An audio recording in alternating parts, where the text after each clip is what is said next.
estando eu considerando os chifres, eis que entre eles subiu outro chifre pequeno, diante do qual 3 dos chifres, dos primeiros chifres, foram arrancados. Quem são esses 3 que foram arrancados? Dos 10. Érolos, que foram destruídos, foram derrotados no ano 493. Os vândalos, que foram derrotados em 534. E os ostrogodos, que foram derrotados em 538. Esses são os 3 chifres. São as 3 tribos arianas que não se submeteram ao bispo de Roma e foram desarraigadas, foram extintas. Você não encontra hoje na Europa os érolos, os vândalos e os ostrogodos. Esses são os 3 chifres que foram derrubados. Vocês estão lendo aí comigo o verso 8, não é? Capítulo 7, verso 8. Estando eu considerando os 10 chifres, eis que entre eles subiu um chifre pequeno, diante do qual 3 dos chifres primeiros foram arrancados, e eis que neste chifre pequeno, que derrubou os 3, não é? Neste chifre havia olhos, como olhos de homem, e uma boca que falava grandiosamente. Quando a Bíblia fala uma boca que falava grandiosamente, é uma boca que falava soberbamente, arrogantemente, querendo ser o dono do mundo.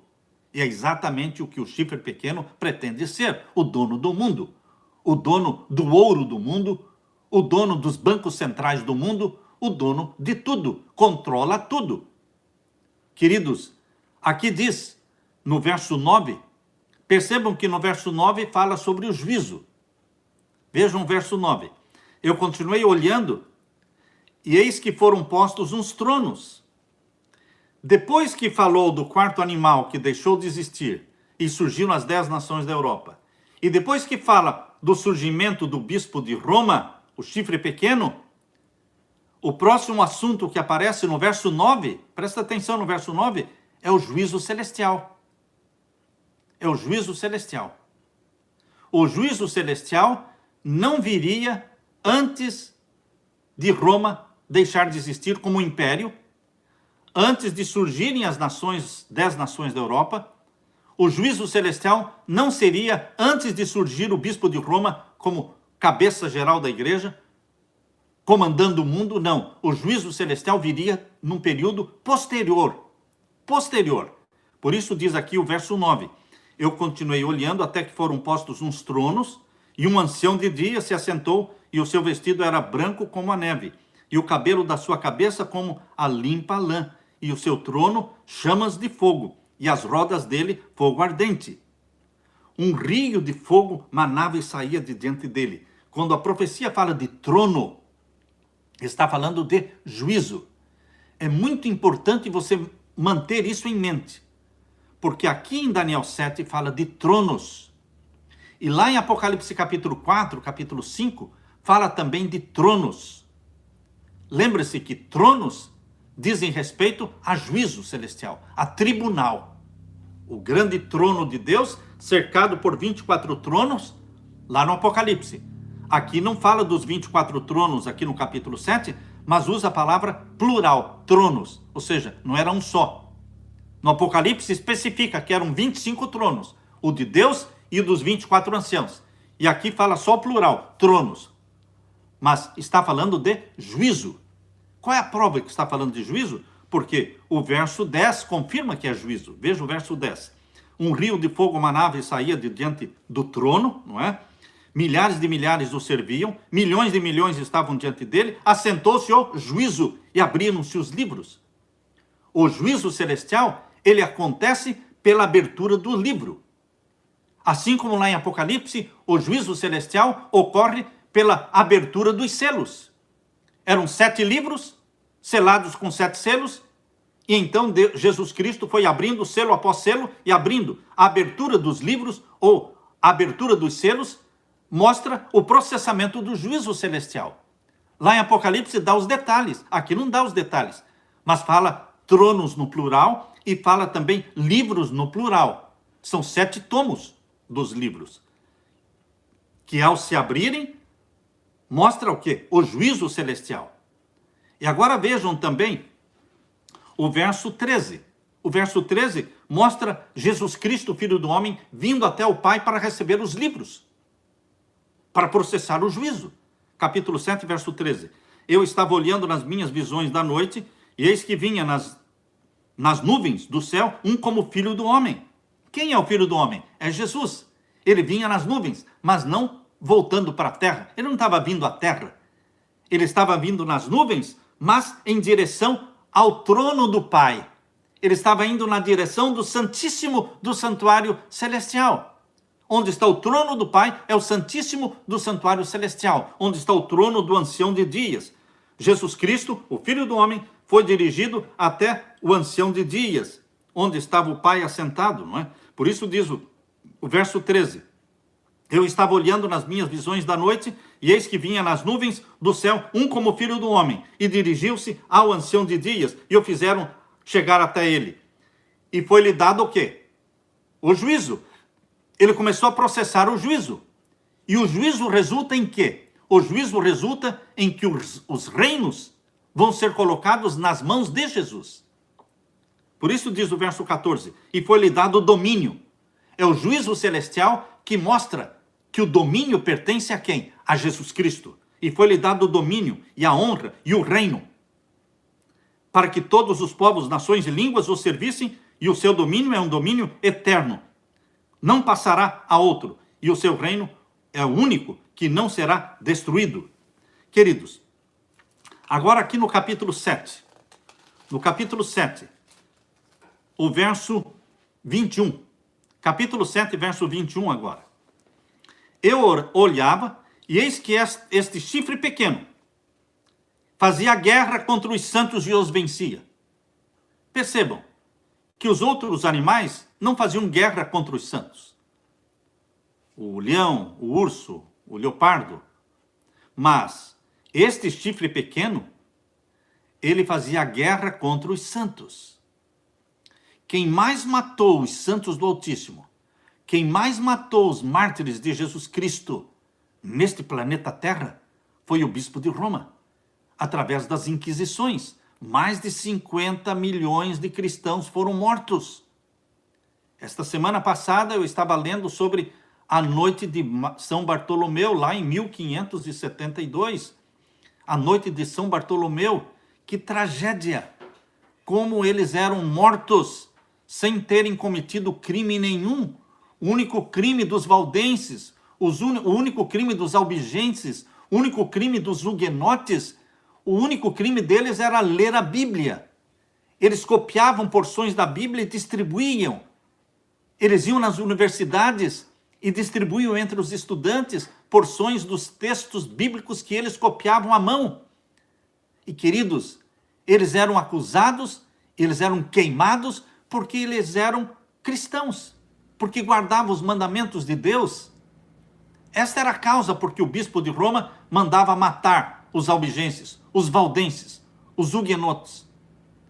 Queridos, por isso diz aqui, o verso 21, eu olhava e eis que o chifre pequeno, este chifre que surgiu no meio dos 10 e que derrubou 3, não é? Fazia a guerra contra quem? Os santos, e os vencia, porque ele matou muitos mártires.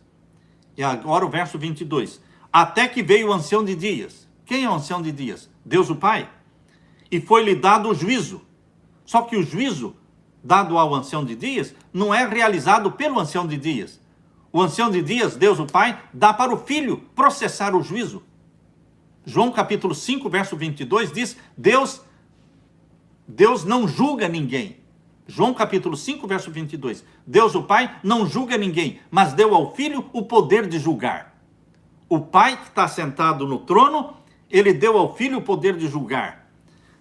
Mas este detalhe é mencionado lá em João. Esse detalhe não é mencionado aqui.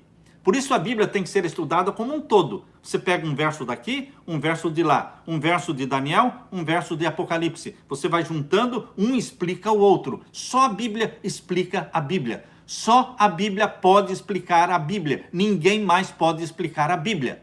Eu não estou explicando a Bíblia. Eu estou lendo um verso e levando você a entender outro verso. Um verso explica o outro verso. Mas não sou eu que estou explicando. Eu não estou colocando coisas da minha cabeça. Portanto, aqui diz, O verso 22, até que veio o ancião de dias, o Deus Pai, e foi dado o juízo aos santos do Altíssimo. E chegou o tempo em que os santos possuíram o reino. Está falando já no final, quando Jesus Cristo voltar, os santos do Altíssimo vão possuir o quê? O reino do nosso Senhor Jesus Cristo. Só na segunda vinda de Jesus. Mas agora, o verso 23 volta no tempo. O verso 23 volta no tempo para explicar melhor o segredo do quarto animal que tinha 10 chifres.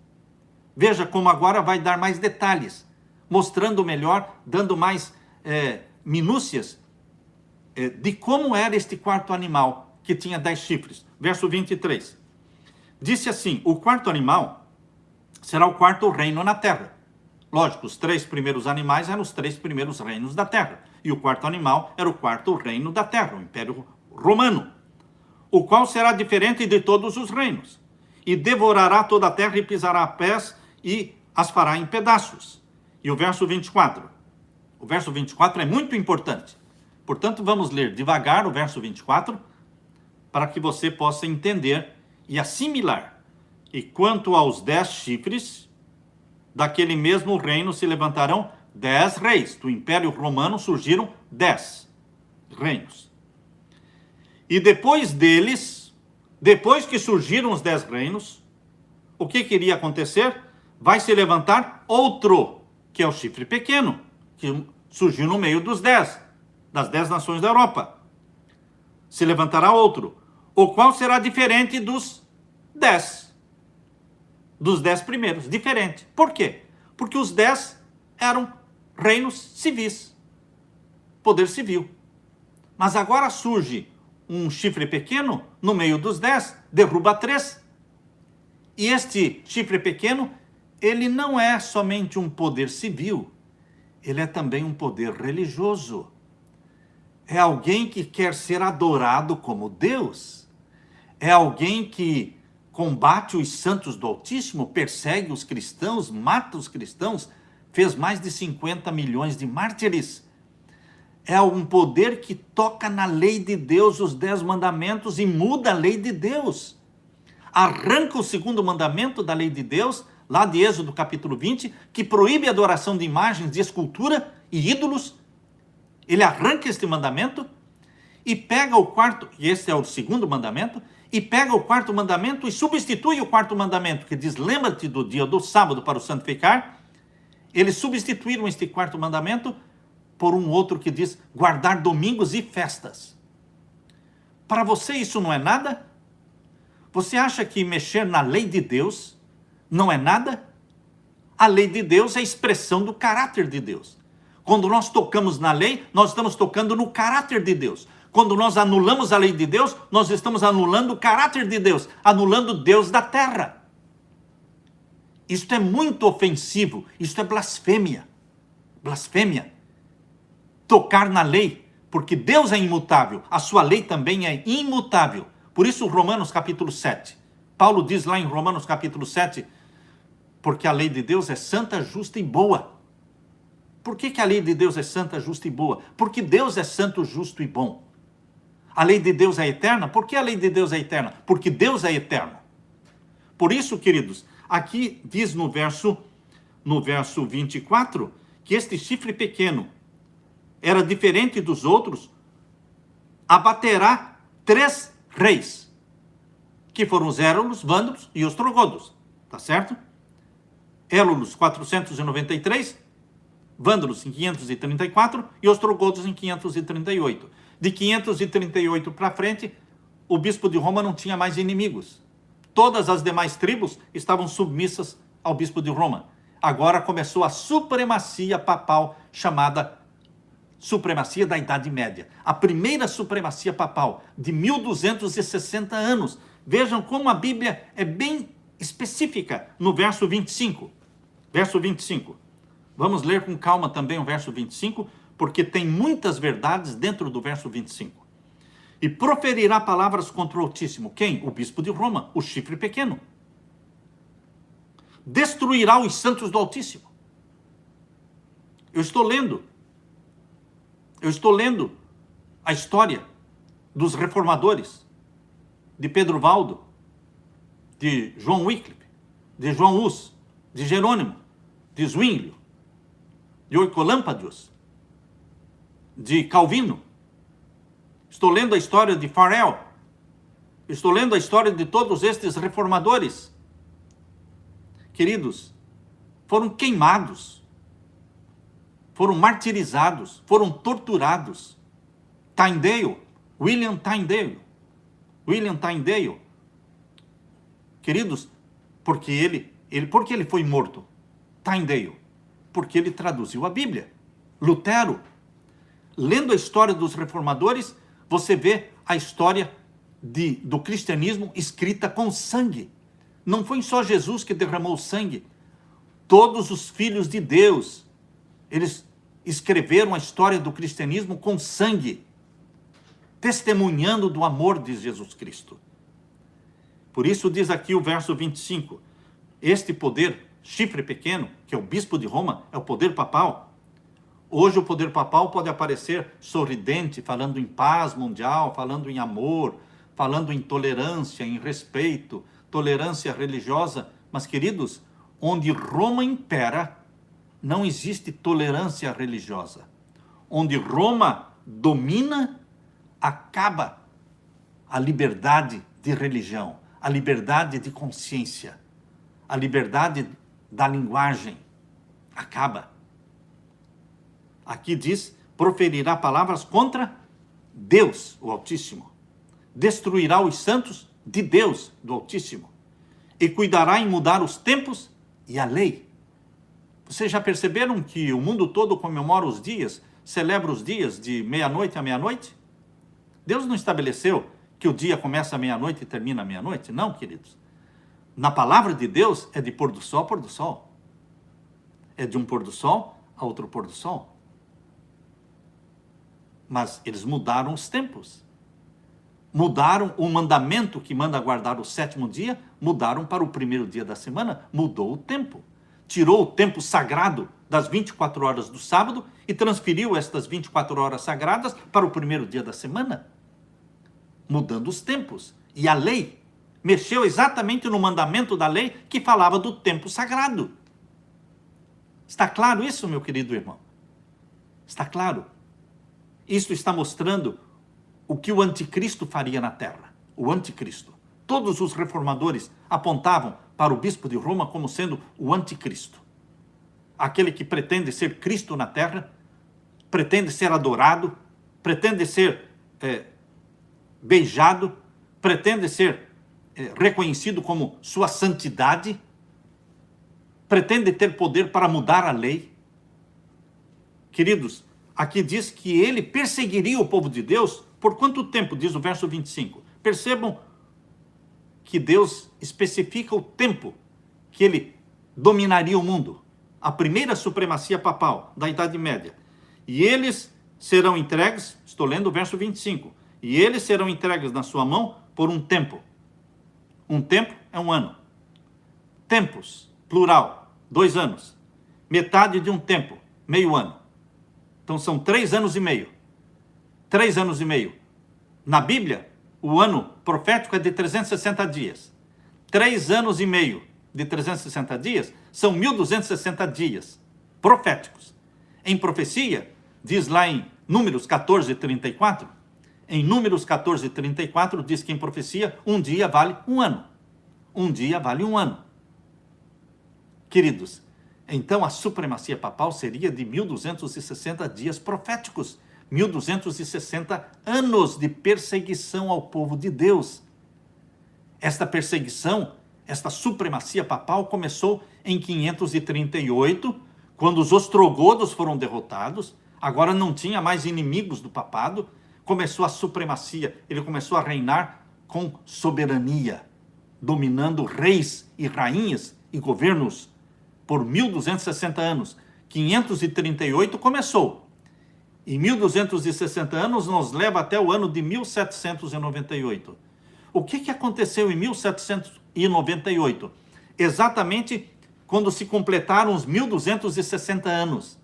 Queridos, em 1798, no dia 10 de fevereiro, o general de Napoleão Bonaparte, o general chamado Berthier, ele invadiu Roma, prendeu o Papa Pio VI no dia 10 de fevereiro de 1798 e levou-o preso para Valença, na França, e lá ele morreu preso. Uma ferida mortal contra o papado, em 1798. E em 1870, Garibaldi, ele acabou com os estados papais, que eram 20 cidades que rendiam impostos para o Vaticano. Ele colocou estas cidades como fazendo parte da República Italiana. Não mais eram estados papais. E, queridos, então foram dois golpes. O golpe de 1798, quando acabou com a supremacia papal. E o golpe de 1870, quando acabou com os estados papais. Está claro isso? Por isso está dizendo aqui que ele perseguiria o povo de Deus por um tempo, metade de um tempo, 3 anos e meio proféticos, 1260 anos, 538 até 1798. E agora aqui no verso 26, fala do juízo. O verso 26 menciona que o juízo viria depois de 1798, não antes.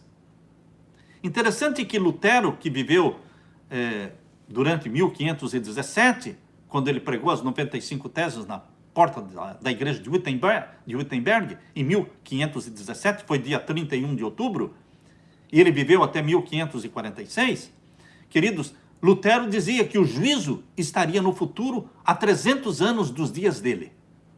Lutero falou que o juízo viria 300 anos depois dos dias dele. Ou seja, de 1546, 300 anos nos leva até 1846, não é? Exatamente. O juízo celestial, que nós vamos estudar na próxima live, que é quarta-feira, falando sobre o juízo celestial, começou em 1844. Exatamente veio depois de 1798. Aqui diz no capítulo 7, verso 26, que o juízo seria estabelecido depois, não antes, mas depois que acabassem os 1260 anos de perseguição. Ou seja, vocês estão me acompanhando? O juízo aconteceria depois, numa data posterior a 1798. Por isso, leia comigo o verso 26, capítulo 7, verso 26. Mas o juízo estabelecer-se-á. Depois que falou dos 1260 anos, fala, e o juízo estabelecer-se-á. Quando se estabeleceu o juízo? Em 1844. E eles tirarão o seu domínio. É o juízo celestial que está sendo processado hoje, agora, neste tempo presente, desde 1844. O juízo celestial está sendo realizado. É este juízo que vai tirar o poder e o domínio de quem? Do chifre pequeno. O poder papal está com os dias contados, porque ele será derrubado. Seu poder será tirado, diz aqui o verso 26. Mas o juízo estabelecer-se-á, e eles tirarão o seu domínio. Seu domínio? Domínio de quem? Do chifre pequeno. Para o destruir. O chifre pequeno, o bispo de Roma, o poder papal, será o quê? Destruído. Existe uma profecia, queridos. Existe uma profecia do bispo Malaquias, que viveu no século XII. É um santo da Igreja Católica, o bispo Malaquias. E você pode ler sobre esta profecia no site do Vaticano. Lá está, profecia do bispo Malaquias, que fala que dos dias dele até o fim existiriam 112 papas. É uma profecia de um santo católico, dizendo que existiriam 112 papas e que o Papa número 112 seria o Papa do fim do mundo e que Roma seria destruída. Por isso o Vaticano não divulga esta profecia, porque eles não gostam de algo que fala que Roma será destruída. Mas, queridos, a Bíblia menciona que Roma será destruída. Ela não é uma cidade eterna. Nova Jerusalém será uma cidade eterna, mas Roma não é cidade eterna.